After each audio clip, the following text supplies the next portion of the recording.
बिस्मिल्लाहिर्रहमानिर्रहीम अस्सलाम वालेकुम। Welcome to quick review.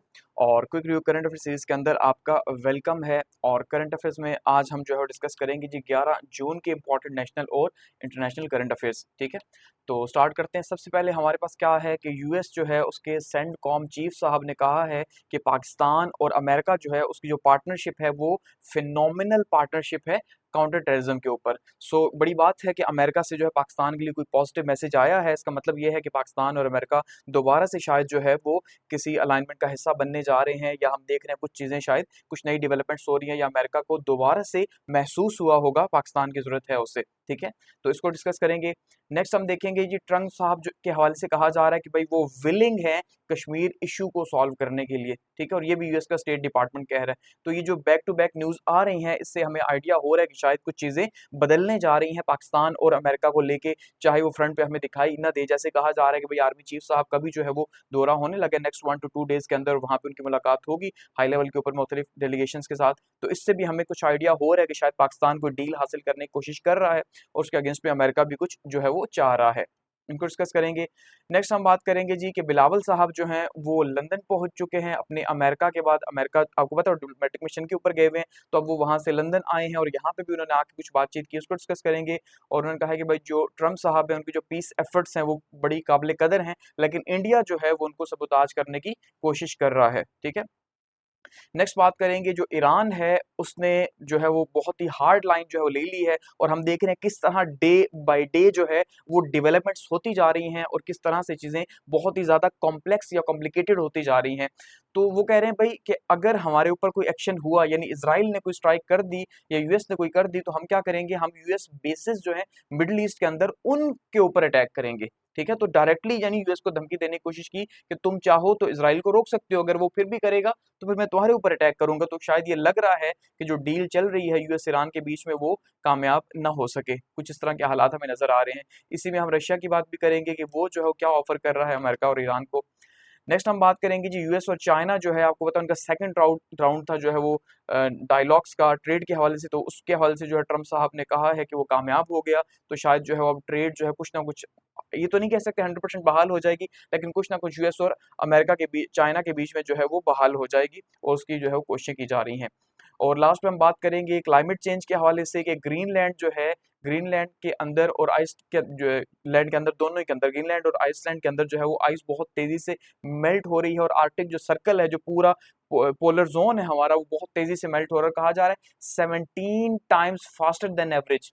ठीक है, मई के अंदर की रिपोर्ट है कि मई में वो 17 टाइम्स ज्यादा मेल्ट हुआ है कि एवरेज जितना होता है नॉर्मल से। ठीक है, तो इससे हमें अंदाजा हो रहा है कि किस तेजी से जो है वो क्लाइमेट डिजास्टर की तरफ हम जा रहे हैं, और जो प्रिडिक्ट किया जा रहा है कि भाई शायद 2025 में कोई डिजास्टर आए या नेक्स्ट ईयर्स में कुछ आए ऐसा, तो हमें अंदाजा हो रहा है कि चीजें बदल रही हैं। तो डिस्कस करते हैं। सबसे पहले बात करते हैं सेंटकॉम की। तो न्यूज क्या है, US CENTCOM chief lauds phenomenal partner Pakistan in counter terrorism efforts. ठीक है, वो कह रहे हैं पाकिस्तान जो है वो हमारा बहुत ही जबरदस्त किस्म का पार्टनर है दहशतगर्दी की जंग के अंदर। ठीक है, कि जो दहशतगर्दी की जंग है उसमें पाकिस्तान के रोल को वो बता रहे हैं कि भाई उसने जो है वो हमारी बहुत ज्यादा हेल्प की है। 11 जून की न्यूज है। तो अब देखिए, नॉर्मली होता ये है जब भी पाकिस्तान और अमेरिका के हम ताल्लुकात की बात करते हैं, पाक और यूएस के रिलेशंस की जब बात होती है, तो उसमें हमेशा हम ये कहते हैं कि जैसे हम मानते हैं आईआर के अंदर जो है वो हमेशा जो है वो नेशनल इंटरेस्ट को सामने रखा जाता है। ठीक है, यानी कौमी मफाद को। तो पाकिस्तान भी हमेशा कौमी मफाद सामने रखता है, लेकिन वो शायद जो बड़ी पावर्स हैं पाकिस्तान को थोड़ा सा अपनी तरफ जो है वो रागिब कर लेती हैं।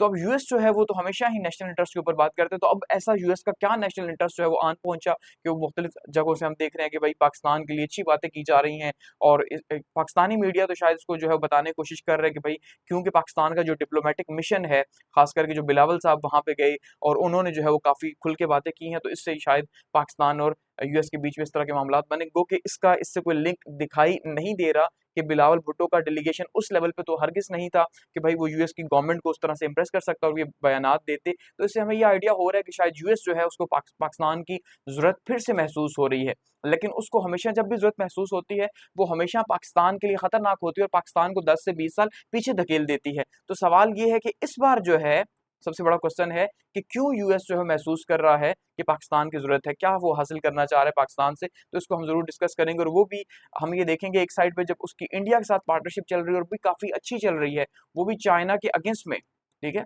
तो ऐसे में क्या वो ये समझता है कि भाई चाइना से हमें दूर किया जाए या इस रीजन के अंदर वापस आया जाए, वो क्या जो है वो चाह रहा है, इसको हम देखेंगे। या ईरान को लेके शायद वो जो है पाकिस्तान के साथ कोई ना कोई डील करना चाह रहा है, तो उसको डिस्कस करते हैं।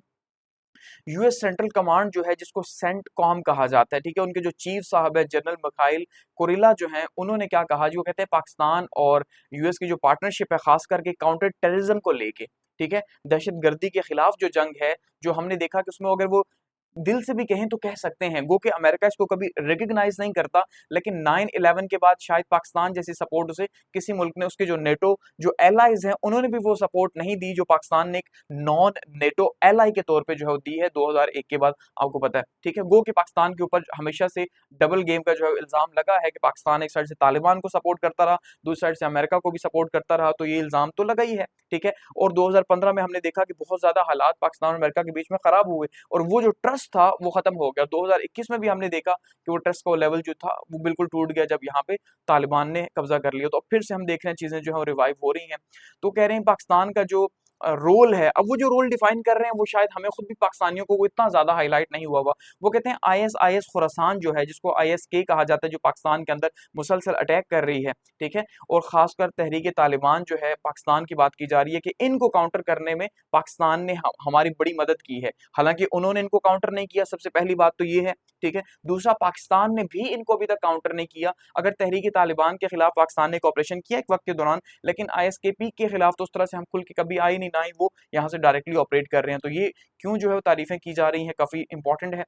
तो वो ये कह रहे हैं कि भाई हमारे जो हाई लेवल के ऊपर है, हम इस बात को मानते हैं, हमारे जो यानी हाई लेवल ऑफिसर्स हैं उसको रिकॉग्नाइज करते हैं कि भाई जो है वो आईएसकेपी के ऑपरेटिव्स वगैरह को उन्होंने पकड़ के दिया। उसमें खास करके मोहम्मद शरीफुल्लाह का जिक्र किया गया। आपको पता है मोहम्मद शरीफुल्लाह जिन्होंने जो है वो काबुल एयरपोर्ट के ऊपर धमाके के मास्टरमाइंड माने जाते हैं, जब 2021 में ये वापस भाग रहे थे और आईएसआई ने इन्हें पकड़ के जो है वो 2 महीने पहले अमेरिका के हवाले किया था, जिसको ट्रंप साहब ने भी रिकॉग्नाइज किया था कि भाई पाकिस्तान अभी भी जो है, या पाकिस्तान की जो डीप स्टेट है या एस्टेब्लिशमेंट जो है अभी भी वो अमेरिका की एस्टेब्लिशमेंट के साथ मिलकर काम कर रही है, ठीक है। तो चलें, ये शरीफुल्लाह का अगर हम कहें तो ये तो एक रीजनेबल है, क्योंकि ये भी कोई इतना मेन लीडर नहीं है। इसको भी बाद में कहा गया कि कुछ तरह से मास्टरमाइंड कहा जा रहा है, लेकिन फिर भी ये उस तरह से मास्टरमाइंड नहीं था। तो अब यहाँ पे ये कहा जा रहा है कि भाई 1000 टेररिस्ट अटैक हुए पाकिस्तान में 2024 के अंदर, लेकिन उस दौरान हम ये देख रहे हैं कि अमेरिका कोई बहुत ज्यादा बोला नहीं पाकिस्तान के हवाले से। आपने देखा होगा कि 2024 में कोई खातिर ख्वाह पाकिस्तान को, जब जो बाइडेन साहब की एडमिनिस्ट्रेशन थी, तो कोई भी बड़ा बयान पाकिस्तान के हवाले से नहीं आया और पाकिस्तान को बिल्कुल नहीं पूछा गया। उसके अगेंस्ट में इंडिया को बहुत ज्यादा फीड किया गया, ठीक है, और इंडिया के साथ जो है दोस्ती या याराने बढ़ाए गए। लेकिन अब वो रिकॉग्नाइज कर रहे हैं कि भाई 2024 में पाकिस्तान में 1000 के करीब अटैक हुए, पाकिस्तान खुद जो है वो फेस कर रहा है, और वो कह रहे हैं पाकिस्तान ने आईएसकेपी को जो है या उसकी कैपेबिलिटीज को काफी ज्यादा कमजोर किया, हमारे साथ इंटेलिजेंस शेयरिंग भी की है। तो देखिए, अगर ऐसी कोई बात होती हकीकत में जो बढ़ चढ़ के होती, जाहिर बात है बिहाइंड द सीन कुछ ना कुछ तो चल ही रहा होता है एजेंसीज के बीच में, लेकिन अगर बहुत खुल के होती तो उससे एक्सप्रेस जरूर किया जाता हमारे कहीं ना कहीं जो है। तो हम ये देख रहे हैं, फिर साथ में बता रहे हैं कि भाई जो काउंटर टेररिज्म कॉपरेशन है पाकिस्तान और जो अमेरिका की, वो बहुत इंपॉर्टेंट है, और हम 9/11 के बाद से ही काउंटर टेररिज्म की जो कॉपरेशन है उसमें जो है वो लगे हुए हैं अमेरिका के साथ और मिलकर काम करने की कोशिश कर रहे हैं। गो कि उसके बाद हमने देखा कि हमारे मुल्क में शायद जो दहशतगर्दी है वो हम ये कह रहे हैं कि भाई कई हजार गुना जो बढ़ चुकी है, उससे पहले शायद नहीं थी लेकिन उसके बाद बढ़ी है। तो यूएस पाकिस्तान के रिलेशंस में अब ये कहा जा रहा है कि ये बाइनरी नहीं है, कि आप ये ना समझें कि हम ये बातचीत जो कर रहे हैं शायद ये इंडिया और पाकिस्तान को एक जगह बिठाने के लिए कर रहे हैं, हम सिर्फ ये पाकिस्तान के साथ कर रहे हैं। वो सेंटकॉम जो है ये क्लियर करना चाह रहा है कि पाकिस्तान के जो है उसमें नहीं है, ठीक है। और ये कहा जा रहा है कि इससे पहले इसाक डार साहब ने जो है वो स्टेट जो उनके सेक्रेटरी ऑफ स्टेट है मार्को रूबियो, उनसे बातचीत की है, तो उन्होंने भी जो है कोलैबोरेशन की बातचीत की है, और शरीफुल्लाह के हवाले से भी ट्रंप साहब बयान दे चुके हैं कि पाकिस्तान ने जो अच्छा काम किया। सो इसको हम क्रिटिकली इवेल्युएट करेंगे कि अमेरिका जैसा मुल्क वैसे ही जो है वो पाकिस्तान जैसे मुल्क को, जिसको अभी तक उसने पूछा भी नहीं है और अब जो है वो अचानक से बयान दे रहा है, तो इस तरह से चीजें एकदम से टर्न हो जाना ऐसा नहीं है, ठीक है। तो कहीं ना कहीं जो आगे डेवलपमेंट्स होंगी वो बहुत इंपॉर्टेंट होंगी और हमें नजर रखनी होगी। नेक्स्ट हम देखते हैं जी कि 11 की ही जो है वो न्यूज़ है, 11 जून की ही, कि ट्रम्प साहब जो हैं वो उनके हवाले से कहा जा रहा है कि भाई वो विलिंग हैं कश्मीर इशू को रिजॉल्व करवाने के लिए, उनका स्टेट डिपार्टमेंट कह रहा है अमेरिका का। तो ये भी बड़ी बात है, वो कि कश्मीर इशू के हवाले से वो पहले भी कह चुके हैं ट्रम्प साहब, जब उन्होंने जो है वो पाकिस्तान और इंडिया का जो सीज़ फायर करवाया, तो उन्होंने कहा था कि भाई अगर इनके बीच में कोई डिस्प्यूट है तो वो हम रिजॉल्व करवाएँगे। लेकिन इस तरह बढ़-चढ़ के उसको जो है वो आगे कहना, इसका मतलब यही है कि कुछ ना कुछ जो है वो मामलात चल रहे हैं।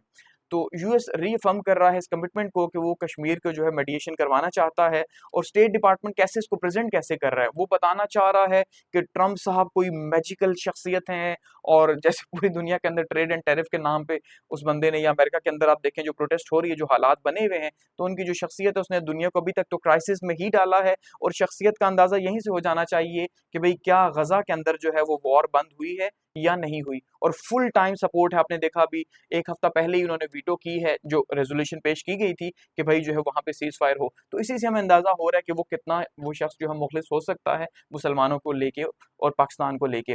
तो ख़ैर वो ये कह रहे हैं कि भई हम जो है वो करवाना चाह रहे हैं पाकिस्तान और इंडिया के बीच में जो भी मामलात हैं उनको, और जो उनका जो स्टेट डिपार्टमेंट है वो काफ़ी एम्फसिस दे रहा है। वो कह रहे हैं भई जो ट्रम्प साहब की डिप्लोमैटिक अप्रोच है वो बड़ी यूनिक है। वो बड़ी यूनिक अप्रोच के तहत वो काम भी कर जाते हैं जो नॉर्मली एक्सपेक्ट नहीं किए जा सकते। हकीकत तो यही है। अब देखिए वो बार-बार ये कहते रहे कि भई हम ईरान के साथ डील पे हैं, तो वो धमकी दे के कोई बात जो भी जब कहना चाह रहे हैं वो कहते हैं। आपने देखा कि उन्होंने बातचीत स्टार्ट करने से पहले ही ईरान को धमकी दी, नहीं मानोगे तो ये होगा। तो तरीक़ाकार ही ये है। तो कह रहे भई उनके पास जो कन्वर्सेशन का तरीक़ाकार है ट्रम्प साहब के पास, वो चीज़ें जो कि कोई सोच नहीं सकता वो भी पॉसिबल करवा जाते हैं। तो तारीफ़ें की जा रही हैं, कह रहे हैं भई कश्मीर आप शायद सोच रहे होंगे कि ये हल नहीं हो सकता, ये बहुत ज़्यादा कॉम्प्लिकेटेड है, तो ऐसा नहीं है, ट्रम्प साहब बीच में आएँगे तो ये सब ठीक हो जाएगा, ठीक है? जबकि दूसरी साइड से हम ये देख रहे हैं कि इंडिया इस बात को ही मानने को तैयार नहीं है कि जो सीज़ फायर है, वो करवाया ट्रम्प साहब ने। जबकि पाकिस्तान बार-बार इस बात को रिपीट कर रहा है। जहाँ उसे इंटरनेशनल मीडिया मिल रहा है, वहाँ पे वो रिपीट कर रहा है कि भई ट्रम्प साहब आपका बहुत शुक्रिया, ट्रम्प साहब आपका बहुत शुक्रिया। तो शायद हम फ्लैटरी के थ्रू जो है वो आगे बढ़ना चाह रहे हैं कि कुछ खुशामद हो जाए ताकि हमारे मामलात कुछ संवर जाएँ, बेहतर हो जाएँ, देखते हैं।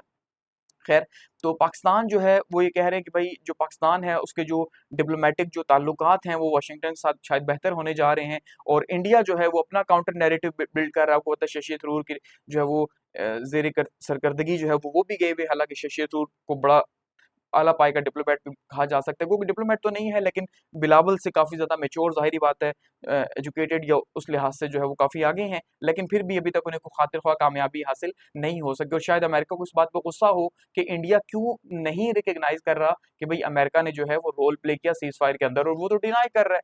उनके सेक्रेटरी साहब डिनाई कर चुके हैं कि अमेरिका का रोल नहीं है अपने पब्लिक प्रेशर की वजह से, ठीक है? तो डिप्लोमेटिक एंगेजमेंट्स जो हैं वो यूएस के साथ अगर हम देख रहे हैं तो हाई लेवल की मीटिंग्स जो हैं वो हो रही हैं। हम ये कह रहे हैं, या जो वहाँ पे हुई हैं, बिलावल भुट्टो ज़रदारी साहब ने जो बातचीत की है, क्योंकि बहुत हाई लेवल पे तो नहीं थी, कांग्रेसमैन के साथ उन्होंने बातचीत की, लेकिन अक्सर असल मकसद यही था कि अमेरिका के अंदर बैठ के अमेरिकन मीडिया को एंगेज किया जाए और वहाँ पे अपनी बात की जाए, तो उसमें शायद बिलावल किसी हद तक कामयाब हुए हैं, इसका हमें क्रेडिट उन्हें देना चाहिए, ठीक है? तो साउथ एशिया के कॉन्फ्लिक्ट के हवाले से जो है उन्होंने कोई बातचीत की है, और बायलैटरल टाइज़ के हवाले से भी कहा कि भाई हम तो चाहते हैं कि हमारी बातचीत इंडिया से भी हो, हमारी बातचीत अमेरिका से भी हो, ठीक है? लेकिन अब देखते हैं कि भई किसमें किसको कामयाबी हासिल होती है, और आगे जो है वो अमेरिका या ट्रम्प साहब क्या चाह रहे हैं। क्योंकि एक साइड ये कहा जा रहा है शायद कि भई जो ट्रम्प हैं वो कोई डील चाह रहे हैं पाकिस्तान से, कोई ट्रेड डील चाह रहे हैं, शायद कोई मिनरल डील चाह रहे हैं, ठीक है? या चाइना को लेके कोई डील चाह रहे हैं, ठीक है? इसको भी डिस्कस किया जा सकता है। और साथ में ये कहा जा रहा है कि जो ट्रम्प जूनियर हैं, ठीक है? वो शायद जो है वो कोई क्रिप्टो करेंसी की डील चाह रहे हैं पाकिस्तान से, तो इसलिए पाकिस्तान को फ़ेवर किया जा रहा है, और शायद पाकिस्तान भी क्रिप्टो का ही प्रपोज़ल जो है वहाँ पे उनके सामने रखेगा कि इससे पाकिस्तान और अमेरिका जो है वो नए लेवल के ऊपर बातचीत करें। क्योंकि रिसेंट अगर वीक्स में हम देखते हैं तो काफ़ी जो है डेवलपमेंट्स हुई हैं पाकिस्तान अमेरिका के बीच में, ठीक है? तो अब जब आर्मी चीफ साहब भी जाएँगे तो फिर हमें शायद जो है पिक्चर क्लियर हो कि क्या जो है वो चीज़ें हो रही हैं। तो ये 2 बहुत इंपॉर्टेंट न्यूज़ थी पाकिस्तान और यूएस के रिलेशंस को लेके, जो दोबारा से री-एस्टैब्लिश हो रहे हैं, जो काफ़ी ज़्यादा जो है वो ठंडे पड़ चुके थे जो बाइडेन एडमिनिस्ट्रेशन के अंदर।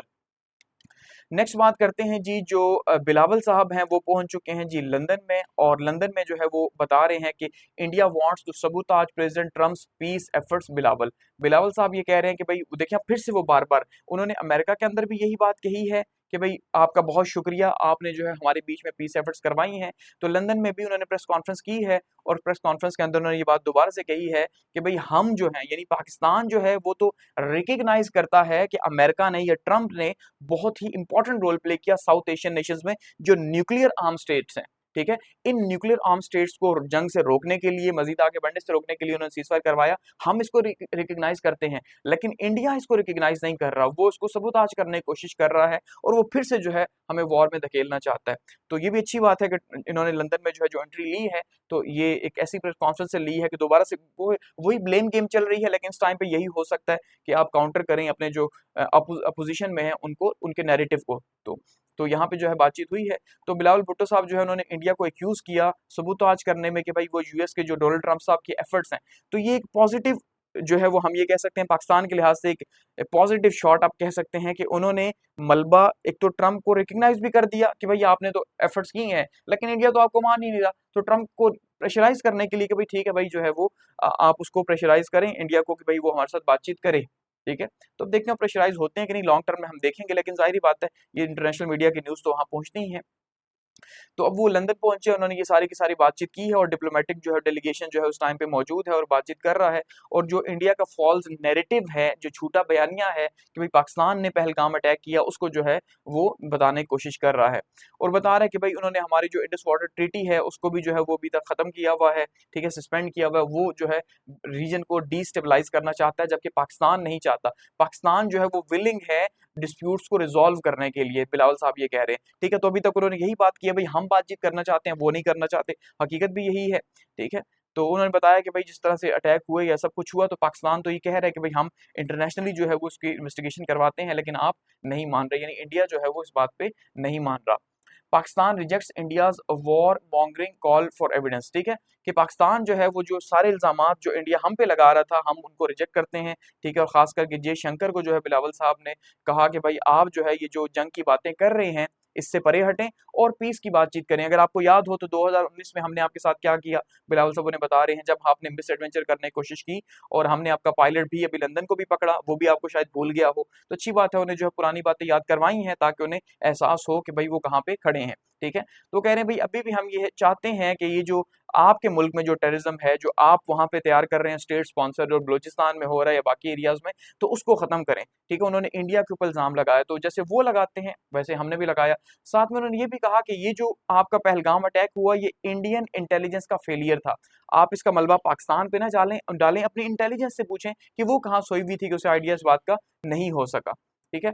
इसके साथ साथ उन्होंने जो है वो सिख एक्टिविस्ट को ग्लोबली जो है उनको भी रिकग्नाइज किया, ये भी एक अच्छी मूव थी। उन्होंने बताया कि स्टेट स्पॉन्सर्ड असैसिनेशन जो है वो जो कनाडा के अंदर की गई है, ठीक है, एक सिख की, तो जाहिर बात है उसके अंदर भी नज्जर साहब जो थे तो उनकी की गई, तो उसके ऊपर आपको पता है कनाडा और जो इंडिया है उसके जो डिप्लोमेटिक रिलेशंस हैं वो काफी ज्यादा कमजोर हुए हैं। जैसे हमने देखा पहले G7 में उन्हें नहीं बुलाया गया, ठीक है, खास करके ट्रूडो साहब के तो ज्यादा हालात खराब थे ट्रंप के साथ, लेकिन अब कनाडा के अंदर इलेक्शन होके तो उनके प्राइम मिनिस्टर चेंज हुए हैं, तो अब वो शायद इन्वाइट कर रहे हैं इंडिया के प्राइम मिनिस्टर को, क्योंकि शायद इतना ज्यादा प्रेशर नहीं ले सकते। वो कह रहे हैं भाई इंडिया जो है वो थर्ड बड़ी इकोनॉमी है यूएस चाइना के बाद जो है, तो हम उन्हें कैसे जो है निगलेक्ट कर सकते हैं, वो कि स्टार्ट में उन्हें इन्विटेशन नहीं भेजा गया था। तो अब ये जो है वो बिलावल भुट्टो साहब कह रहे हैं कि भाई आप तो स्टेट स्पॉन्सर जो है असैसिनेशन करते हैं, कम से कम पाकिस्तान ये काम तो नहीं करता कि आप दूसरे मुल्कों के अंदर जाके जो है जो आपके मुल्क के खिलाफ बोलते हैं उन्हें जाके किल कर रहे हैं, तो ऐसा तो नहीं है। तो ये भी अच्छी जो है उन्होंने बात की, वहां पे उनको जो है वो बताने की कोशिश की और साथ में बता रहे हैं कि किस तरह से जो है टेंशंस बढ़ रही हैं और ये इंटरनेशनल लॉ की खिलाफ वर्जी है कि जो आपने हमारा पानी वगैरह रोका हुआ है, ठीक है। और इंडियन जो प्रोपेगेंडा है उसको भी उन्होंने बेनकाब किया कि भाई ये सब जो हो रहा है ये एक प्रोपेगेंडा है। तो बेसिकली जो यहाँ पे प्रेस कॉन्फ्रेंस हुई है उसमें वही बातें जो अमेरिका के अंदर थी उनको रिपीट किया गया, ठीक है, लंदन के अंदर भी, और वहां पे भी उन्हीं बातों को रिपीट करके बताया गया कि भाई हम क्या चाह रहे हैं, हमारा मकसद क्या है, इंडिया क्या कर रहा है, किस तरह से प्रोपेगेंडा कर रहे हैं। तो अच्छी बातें वहां पे की गई हैं डिप्लोमेटिकली कि भाई इन कैपिटल्स के अंदर ये बातें होनी चाहिए थी। आगे बढ़ते हैं, नेक्स्ट बात करते हैं जी ईरान की। Iran says to target US bases if conflict breaks out, ठीक है जी। अब यहाँ पे ये बहुत इंपॉर्टेंट है कि अब हम देख रहे थे पिछले कुछ वीक्स के अंदर अभी तक 5 राउंड्स जो हैं वो हो चुके हैं यूएस और ईरान टॉक्स के, ठीक है, न्यूक्लियर टॉक्स के। तो 5 राउंड्स का अभी तक जो निचोड़ है वो जीरो है, ठीक है। 5 राउंड्स हो चुके, बातचीत हो चुकी, हर बार ये कहा गया दोनों साइड से, क्योंकि जाहिर बात अब ये तो नहीं कह सकते फेल हो गया, लेकिन हर बार ये कहा गया कि प्रोग्रेस हो रही है, प्रोग्रेस हो रही है। और अब भी जो है वो नेक्स्ट राउंड इस संडे को कहा जा रहा है जी, नेक्स्ट राउंड राउंड 6 होगा, और उसको भी ये उम्मीद की जा रही है कि शायद कुछ बेहतर हो, लेकिन इस राउंड में कुछ ज्यादा बेहतरी की उम्मीद नहीं है, क्योंकि दोनों साइड से ही हम काफी एग्रेसिव किस्म का बिहेवियर देख रहे हैं, और खास करके ईरान ने जो पिछले लास्ट वीक से एक एग्रेसिव बिहेवियर पकड़ा हुआ है। इससे पहले हम ये देख रहे थे शायद ईरान जो है वो कुछ पीछे हट रहा था, ठीक है, और ये उसे कहा जा रहा था कि भाई तुम जीरो यूरेनियम के ऊपर आओ, तो शायद वो ये कह रहा था कि भाई मैं 3 साल के लिए इसको रोक लूंगा। लेकिन अब हम देख रहे हैं कि दोबारा से अग्रेसिव हो चुका है, और आयतुल्ला खमेनी साहब जो है सामने आ चुके हैं। देखिए, सदर साहब नहीं आए, अब ये भी बहुत ही इंपॉर्टेंट है। सदर साहब के आने का मतलब है पॉलिटिकली चीजों को डील किया जा रहा है। तो जब तक पॉलिटिकली डील किया जा रहा था, तब तक अमेरिका को स्पेस दी जा रही थी कि भाई हमारी बात मान लो, ठीक है, अगर 60 नहीं तो 30% यूरेनियम पे मान लो, लेकिन अमेरिका नहीं माना। तो अब उन्हें पता है कि किसी भी टाइम पे अगर इजराइल स्ट्राइक करता है, तो ये जो हमारी कौम है, यानी जो ईरान है, इसको कम से कम मुत्तहिद होने की जरूरत है, और वो मुत्तहिद एक ही बंदा कर सकता है, वो उनके सुप्रीम लीडर जो है वो कर सकते हैं, वो भी इस्लाम के नाम के ऊपर। तो अब वो खुल के सामने आए हैं कि भाई हम हर तरह के हालात के लिए तैयार हैं, ताकि जो नेशन है वो तैयार रहे। अब पॉलिटिकली जो है वो चीजें हट चुकी हैं, वो आइडियोलॉजिकली आ चुकी हैं कि भाई एक साइड पे इस्लाम है, दूसरी साइड पे सहवानी ताकतें हैं, और उनका मुकाबला है। तो अब इस तरह की जो है वो चीजें हमें देखने को मिल रही हैं।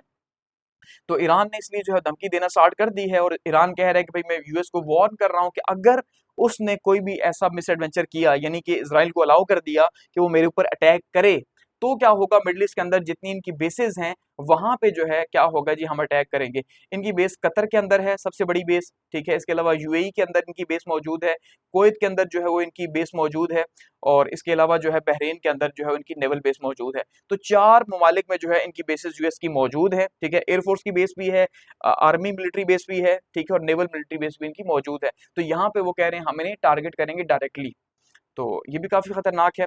अब वो ये कह रहे हैं कि भाई अब जो यूएस बेसिस हैं वो सारी की सारी हमारी रीच के अंदर हैं, चाहे वो बहरीन में हो, कुवैत में हो, यूएई में हो। तो अब इससे एक और भी खतरा जो है वो पैदा होगा यहाँ पे। इसका मतलब ये है कि मिडिल ईस्ट में अगर कोई इस तरह का एडवेंचर होता है, और ईरान आगे से रिटेलिएट करता है, तो क्योंकि वो जो टेरिटरीज हैं वो अल्टीमेटली अमेरिका की नहीं है, वो यूएई की हैं, वो कतर की हैं, वो बहरीन की हैं। तो ये ईरान के लिए बहुत मुश्किल होगा कि किस तरह से वो इन मुस्लिम मालिक के साथ, जिसके साथ जो है वो सालों बाद उसके ताल्लुकात बहाल हुए, वो इन्हीं के ऊपर जो है वो अटैक कर दे। किस तरह से वो कतर के ऊपर अटैक करेगा, क्योंकि जाहिर बात है ये कतर की सुवरेनिटी के खिलाफ है कि भाई ईरान वहां पे जाके अमेरिकन नेवल बेस को या एयर बेस को टारगेट करे। इसी तरह से बहरीन के ऊपर चले, बहरीन तो शायद इतना ना बोले, लेकिन अब यूएई है या कतर है, तो ये तो ऐसा हरगिज नहीं हो सकता कि अलाउ कर दें ईरान को। तो इससे क्या होगा कि इससे वो जो इतना असलहा दिया जा रहा है कतर को या यूएई को, तो ये आपस में ही लड़वा देंगे मुसलमानों को, ठीक है। तो ये भी काफी खतरनाक है, और शायद ईरान को ये कहना चाहिए था कि हम इसराइल के ऊपर अटैक करेंगे, उसे ये कहने के बजाय कि भाई हम इन बेसिस के ऊपर अटैक करेंगे। साथ में अब ईरान जो है वो ये कह चुका है कि भाई हम 60% यूरेनियम की एनरिचमेंट करेंगे, और ये नॉन नेगोशिएबल है।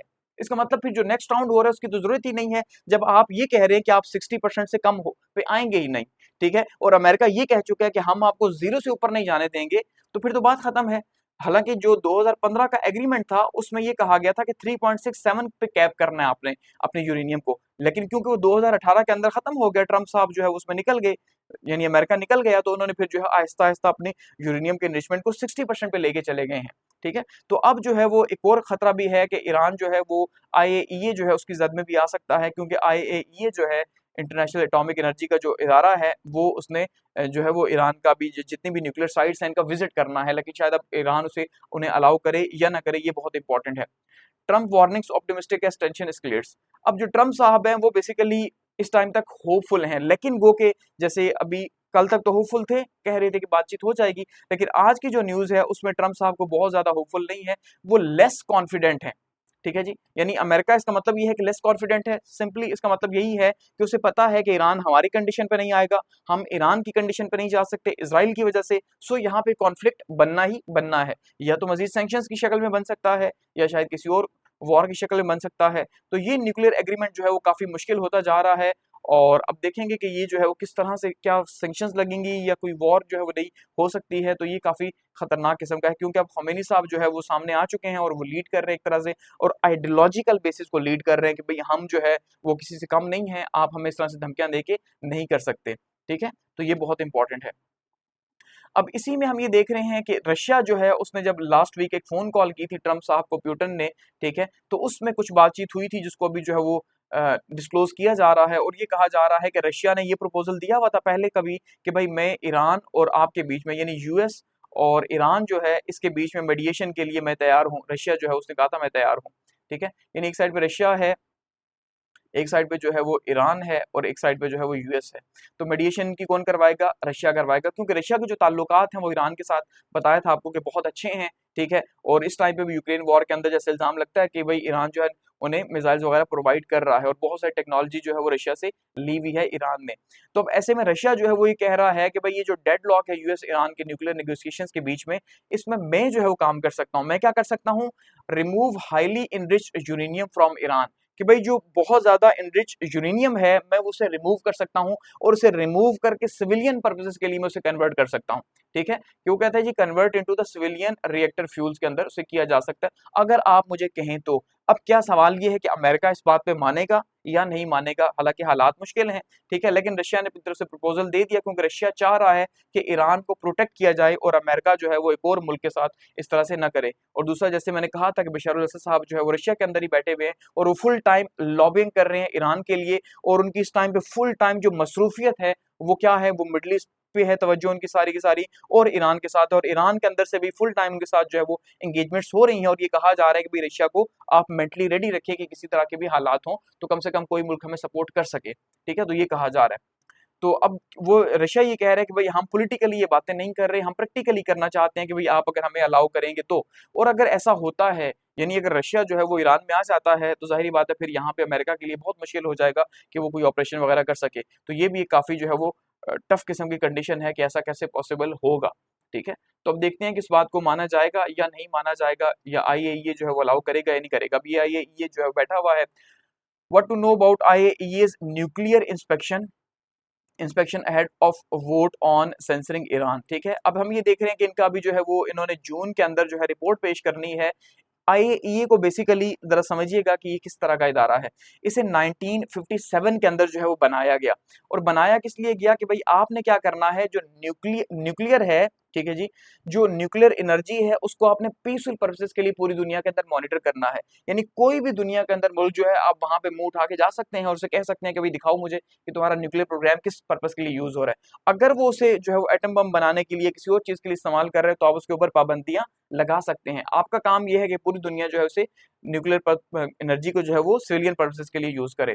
तो अब ये जो है इस इदारे ने 2015 के अंदर जब डील हुई थी, ठीक है, P5+1 की, तो उस P5+1 की जो डील थी उसके अंदर ईरान को बाउंड कर दिया गया था कि भाई आपकी जो यूरेनियम है वो 3.7 से ऊपर नहीं जानी चाहिए, यहाँ पे आपने कैप करना है इसको। लेकिन क्योंकि फिर 2018 में ट्रम्प साहब निकल गए तो इसको इनको अलाउ हो गया। 2018 तक तो ये रेगुलरली विजिट भी करते रहे, अपने साथ कैमरास लेके जाते रहे, सेंसर्स लेके जाते रहे, क्योंकि इनको अलाउ होता है कि कैमरास, सेंसर्स वगैरह या न्यूक्लियर इंस्पेक्शन की जो टीमें हैं वो लेके जा सकते हैं चेक करने के लिए कि भाई कौन सा मुल्क किस लेवल पे काम कर रहा है, ठीक है। तो 2018 के बाद ईरान ने इनके ऊपर आहिस्ता आहिस्ता पाबंदी लगा दी और रिस्ट्रिक्ट कर दिया इन्हें कि भाई आप जो है हम आपको एक्सेस नहीं देंगे, क्योंकि जब अमेरिका ही नहीं मान रहा तो हम आपको क्यों एक्सेस दें। और उसके बाद से इन्होंने जो है वो 3.7% से लेकर 60% तक अपनी जो है यूरेनियम की एनरिचमेंट की है, काफी ज्यादा। उसी के बाद से इन्होंने हाइपरसोनिक मिसाइल्स वगैरह भी बनाए हैं, ठीक है। तो अब ऐसे में जो है अब इनके बोर्ड ऑफ गवर्नर्स की मीटिंग बैठी हुई है और वो ये फैसला करेगी कि भाई हम ईरान में जो है जाके वहां पे देखेंगे तो क्या ईरान के ऊपर पाबंदियां लगनी चाहिए या नहीं लगनी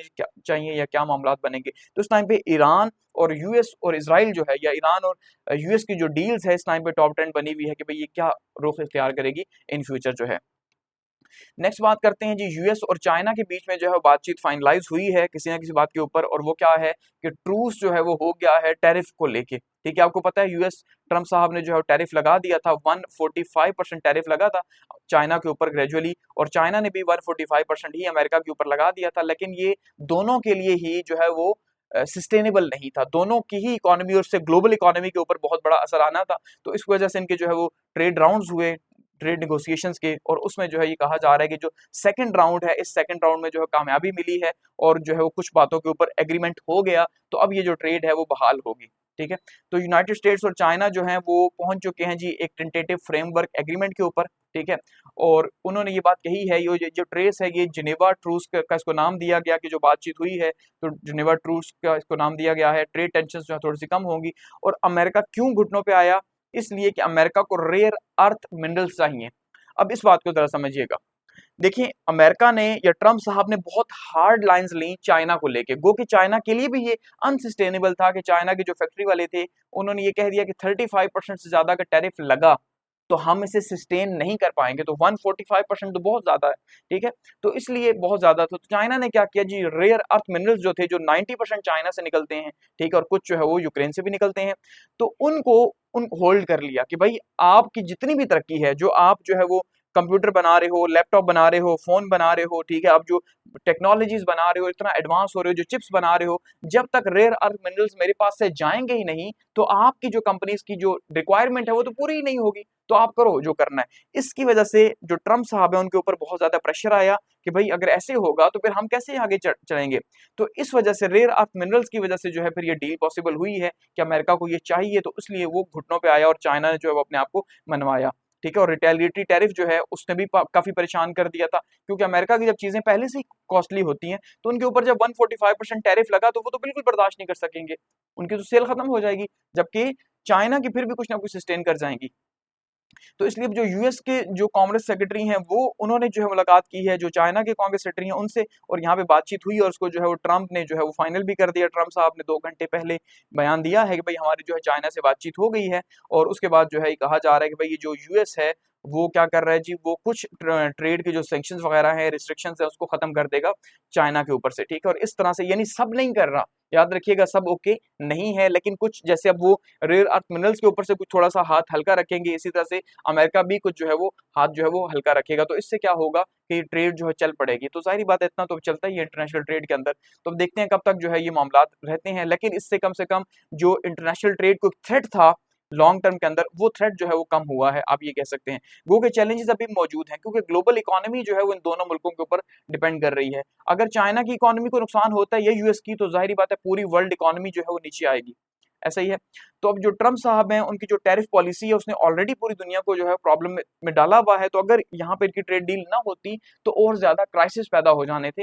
तो इसलिए शायद अब वो क्राइसिस जो है वो थोड़े से कम होंगे, और 2025 जो है वो कहा जा रहा है जी, अब वर्ल्ड बैंक पहले से ही कह चुका है कि इसमें जो ग्रोथ है, इंटरनेशनल ग्रोथ, वो थोड़ा सा कम रहेगी जो कॉन्फ्लिक्ट्स हैं उनकी वजह से। और ऊपर से इन कॉन्फ्लिक्ट्स के खत्म होने के चांसेस नहीं है बल्कि बढ़ने के चांसेस हैं। चाहे मिडिल ईस्ट के अंदर हम कॉन्फ्लिक्ट देखें, चाहे हम रशिया और यूक्रेन की बात करें, जिस तरह से रशिया अब जो है ड्रोन स्ट्राइक्स करना स्टार्ट हो चुका है और बहुत ही खतरनाक किस्म के सिविलियंस जो है उनकी डेथ हो रही है। तो किसी भी टाइम पे ये वॉर जो है, आप एक सुबह जागेंगे और आपको खबर मिल जाएगी कि ये इंतहाई खतरनाक जो है वो मोड पे पहुंच चुकी है। तो अब देखते हैं कि आगे मजीद जो है वो क्या बातचीत होती है और क्या बनती है। तो फिलहाल तक जो है यही हो रहा है। और लास्ट में हमारे पास क्या है जी, क्लाइमेट चेंज को लेके एक साइड से जो वॉर्स हैं, जो जंगे हैं, उसने दुनिया को पकड़ा हुआ है, और दूसरी साइड से हम क्या देख रहे हैं कि ग्रीनलैंड जो है उसके आइस जो है वो 17 टाइम्स, 17 गुना ज्यादा जो है वो मेल्ट हुई है मई के अंदर जो हीट वेव आई उससे, साइंटिस्ट ये कह रहे हैं, ठीक है। तो इसको आप जो है वो क्लाइमेट चेंज के अंदर जो है वो कोट कर सकते हैं। अब देखिए क्लाइमेट चेंज कितनी तेजी से जो है वो नुकसान पहुंचा रहा है। एक साइड पे ये कहा जा रहा है दुनिया के अंदर जो है दुनिया का इख्तिताम होने जा रहा है, क्योंकि जो क्लाइमेट चेंज है ये कोई बड़ा डिजास्टर लेके आएगा, और ये जो 11 साल चल रहे हैं ये सोलर फ्लेयर के साल हैं, ठीक है। यानी कि 2019 से लेके 2031 तक के जो साल, 30 तक के जो साल चल रहे हैं, इनको कहा जा रहा है जी ये सोलर फ्लेयर के साल हैं। और 2025 जो है वो पीक है, बिल्कुल पीक है। इसके बाद शायद जो क्लाइमेट के क्राइसिस हैं वो थोड़ा नीचे आना स्टार्ट हो जाएंगे, ये होप की जा रही है फिलहाल तक की। सोलर फ्लेयर का एक साइकिल होता है कि जिसके के तौर पे क्या होता है कि भाई वो ऐसा, यानी कि उसके अंदर लिपटें पैदा होती हैं जो बहुत दूर तक जैसे आके शोले जाते हैं ना, तो वैसे वो प्लांट्स वगैरह को फिर नुकसान पहुंचाती हैं, हीट बहुत ज्यादा कर देती है। अब जैसे इलॉन मस्क साहब की जो सैटेलाइट उनके बारे में कहा जा रहा है जी, 500 के करीब उनके सैटेलाइट जो है वो जल गए हैं, जो स्पेस है उसके अंदर सोलर फ्लेयर्स की वजह से इतनी ज्यादा गर्मी है, ठीक है। ये 2 दिन पहले की न्यूज है। तो इससे हमें अंदाजा हो रहा है कि भाई चीजें बहुत ज्यादा कॉम्प्लिकेटेड हो रही हैं। एक साइड से हम जंगों से दुनिया को तबाह कर रहे हैं और दूसरी साइड से जो है वो नेचुरल डिजास्टर्स जो हैं वो दुनिया को तबाह कर रहे हैं। तो दुनिया अपने इख्तिताम की तरफ हम देख रहे हैं किस तरह से जो है वो बढ़ रही है बेसिकली। तो अनप्रेसिडेंटेड जो है वो आर्कटिक मेल्ट जो है वो हो रही है। साइंटिस्ट ये कह रहे हैं कि मई के महीने का जो रिकॉर्ड किया गया है इससे पहले ऐसा नहीं था। कि 17 गुना ज्यादा जो है मेल्ट हुआ। तो उसका मतलब ये है कि जब वो सब मेल्ट हो जाएगा तो फिर जो है दुनिया का जो ग्लोबल वार्मिंग है, जो टेम्परेचर वो कहाँ जाएगा, उसके नतीजे के तौर पे क्या होगा। देखिए जितनी ज्यादा ग्लोबल वार्मिंग होगी यानी जितनी ज्यादा गर्मी होगी उतनी ज्यादा एवेपोरेशन होगी, जितनी ज्यादा एवेपोरेशन होगी उतनी ज्यादा बारिशें होंगी और बारिशें शदीद होंगी, तो उससे उतने ही ज्यादा फ्लड्स आएंगे, ठीक है, उससे उतनी ही ज्यादा तबाही आएगी, उससे उतना ही ज्यादा समुद्रों का जो सी लेवल है वो भी बढ़ेगा। क्यों? कि जो ग्लेशियर्स हैं मेल्ट होना स्टार्ट हो जाएंगे, ठीक है। तो ये एक रिपोर्ट है WWA की, वर्ल्ड वेदर एट्रीब्यूशन की, उसने ये बात बताई है। यही हाल ग्रीनलैंड के, आइसलैंड के अंदर भी है। आइसलैंड आपको पता है छोटा सा मुल्क है, तो वहां पे भी जो है वो बहुत ही ज्यादा चेंजेस हो रही हैं और इम्पॉसिबल विदाउट क्लाइमेट चेंज। अब वो ये कह रहे हैं कि जो चीजें हो रही हैं ये क्लाइमेट चेंज की वजह से ही हो रही हैं, इसके अलावा ऐसा नहीं हो सकता। ग्रीनलैंड जो है उसने वार्निंग दी है जी 3.9% जो है वो प्री इंडस्ट्रियल लेवल से उनका टेम्परेचर ऊपर जा चुका है। ये वो मुल्क है जो पूरा साल, चाहे ग्रीनलैंड हो चाहे आइसलैंड हो, ये बर्फ से जमे हुए मुल्क हैं, ठीक है, ये ठंड से। तो इनका जो इंफ्रास्ट्रक्चर है वो सारा का सारा ठंड के अकॉर्डिंगली बना हुआ है, ठीक है। तो जब वहां पे गर्मी ज्यादा हो जाएगी तो वो इंफ्रास्ट्रक्चर इनका जो ठंड के अकॉर्डिंगली बना हुआ है वो जवाब दे जाएगा, ठीक है। तो ग्लोबल सी लेवल भी बढ़ रहे हैं जिससे, तो वैसे तो आइसलैंड का पहले से ही कहा हुआ है कि आइसलैंड तो सारा डूब जाना है, ठीक है। आइसलैंड छोटा सा, जाहिर बात, तो सारा डूब जाएगा, उनके कोस्टल एरियाज वगैरह।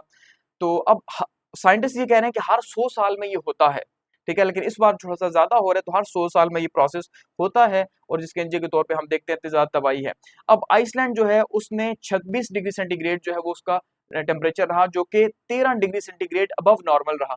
26 का मतलब होता है 26 या 27 रूम टेम्परेचर होता है, ठीक है। तो वहां पे 26 रहा तो वो परेशान हो गए हैं कि 26 कैसे हो गया, क्योंकि जो उनका इंफ्रास्ट्रक्चर है वो बना हुआ है सर्दी के लिहाज से, गर्म घर है, सब कुछ है, तो जब गर्मी ज्यादा है तो फिर वो कैसे वहां पे सस्टेन करेंगे। तो अब उसकी वजह से क्या हो रहा है जी, अब फ्लडिंग के बहुत ज्यादा चांसेस हैं कि भाई फ्लडिंग है, इंफ्रास्ट्रक्चर उनका तबाह हो रहा है। तो इससे भी जो है हम देख रहे हैं पोलर रीजन जो है, जब वहां की आइस मेल्ट होगी तो वैसे ही जो है दुनिया जो ठंडी है, जिसको सर और पाँव कहा जाता है, एक साइड पे अंटार्कटिका है, दूसरी साइड पे पोलर रीजन है आर्टिक का, तो ये ठंडा रख रहा है दुनिया को। तो उसने वैसे ही फिर जो है वो बहुत ज्यादा हो जाना, ऊपर से जब आइस मेल्ट होगी तो समंदरों की सतह बुलंद होगी, जो कोस्टल एरियाज हैं वो सारे की सारी साहिली पट्टी जो है वो डूब जाएगी आने वाले वक्त के दौरान। तो ये हमारे आज की जो है वो न्यूज थी।